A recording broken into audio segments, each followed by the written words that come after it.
আপনি যদি খামার করতে যান তখন আপনার তিনটা জিনিস সব সময় মনে রাখতে হবে। আপনার জাত ঠিক মতো নির্বাচন না করতে পারেন তাহলে আপনার সফলতা সম্ভব না।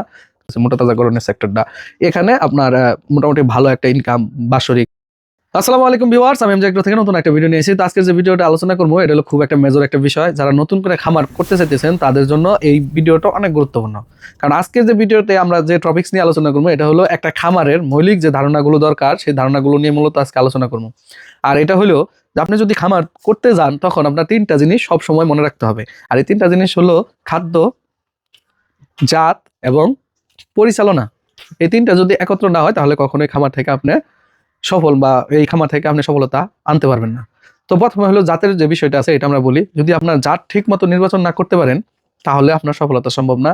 যদি খাদ্য ঠিক মতো মানে মানসম্মত খাদ্য, প্রোটিন, মিনারেল, আদার্স যে খনিজ টনিজ সবকিছু বিদ্যমান এরকম খাদ্য যদি মানে যেটা আমরা বলি সম্পূরক খাদ্য, এই খাদ্যটা যদি না দিতে পারেন তাহলে আপনার খামার টিকাতে পারবেন না। এবং ম্যানেজমেন্ট বা পরিচালনা এটা অত্যন্ত জরুরি। এটা যদি আপনি ঠিকঠাক মতো না করেন তাহলে আপনার খামারে সফলতা আনা কঠিন হয়ে যাবে। তো প্রথমত যে বিষয়টা হলো যে আপনার ফিড এবং ব্রিড দুইটা ঠিক আছে কিন্তু ম্যানেজমেন্ট ঠিক নাই তাহলে আপনার এই খামার সফলতা আসবে না। তার মানে এই তিনটা জিনিস সবসময় আপনার একুরেট থাকতে হবে, তাহলে আপনি খামার থেকে সফলতা অর্জন করতে পারবেন।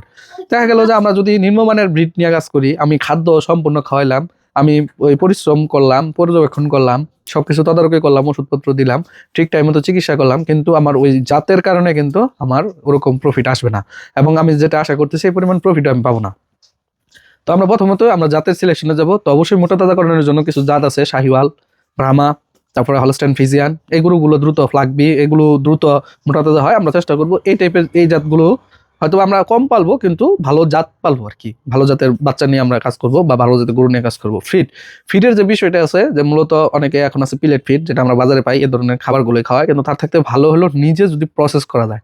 যেমন যদি আপনার ভুট্টা কালেকশন করলেন, সোয়াবিন, তারপরে ভুসি, এগুলোর একটা অনুপাত আছে, আমি ডিসক্রিপশন বক্সে অনুপাতটা দিয়ে দিব। তারপরে লবণ, কিছু ভিটামিন, মিনারেল দিয়ে যদি আপনি সম্পূর্ণ খাদ্য নিজে তৈরি করেন এটাতে আপনার সাশ্রয়ী হবে এবং খাদ্যের মান এবং গুণগত মান দুটোটাই অনেক সুন্দর এবং ভালো থাকবে। তৃতীয় হলো ম্যানেজমেন্ট, এটা একটা হিউজ পরিমাণ বিষয়। আর এটা হলো যে আপনার ফাইন্যান্সিয়াল যে বিষয় আছে, টাকা পয়সা থেকে শুরু করে এটার বাসস্থান, চিকিৎসা, তারপরে পর্যবেক্ষণ, তারপরে আপনার এটা তদারকি, বিক্রির সময়, বা এগুলো সবকিছু মূলত ম্যানেজমেন্টের উপর ডিপেন্ড করে। আর এই ম্যানেজমেন্টটা সবসময় চেষ্টা করবেন নিজে করার জন্য। তাহলে এই সেক্টর মানে এই খামার সেক্টর বা ফিড, ক্যাটেল বা মাংস মিটের জন্য যারা কাজ করতেছে মোটা তাজাকরণের সেক্টরটা, এখানে আপনার মোটামুটি ভালো একটা ইনকাম বাৎসরিক আয় আপনার এই খামারের সফলতা অবশ্যই আসবে ইনশাআল্লাহ। তো আজকে এই পর্যন্তই। সবাই ভালো থাকবেন, সুস্থ থাকবেন। দেখা হবে অন্য কোনো ভিডিওতে। আসসালামু আলাইকুম।